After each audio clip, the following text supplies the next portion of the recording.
mga ka-truckers, andito na ulit tayo sa Optimus Trucks. Mabalik ang POW 3 cubic meter mini dump truck.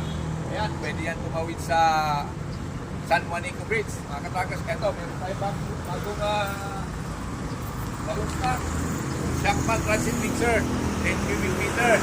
Mas maganda yan kaysa yung mga surplus kasi mas malaki ang capacity 10 cubic meter.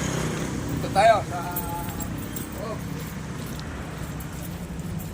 tayo bago dito, Shackman H3000S 10-wheeler dump truck, 20 cubic meter, box type, mga ka-trucker.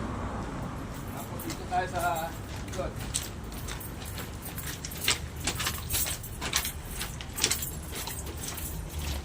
Ito, POW 4 cubic, you know, POW 4 cubic, and then meron tayong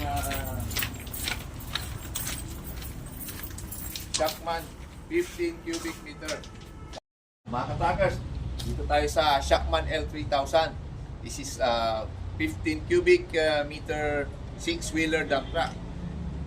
Pagka mga October, baka pwede na rin tumawid to sa San Juanico Bridge dahil baka i-allow na nila yung mga 15 tonners.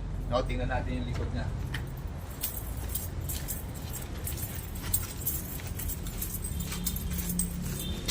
Mga truckers, kita nyo ha, 6-wheeler 15 cubic meter.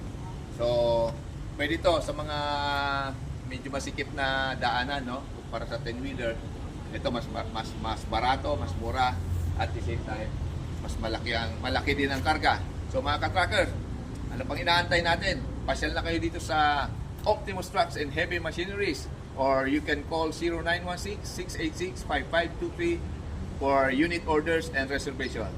So mga ka-truckers, let's go!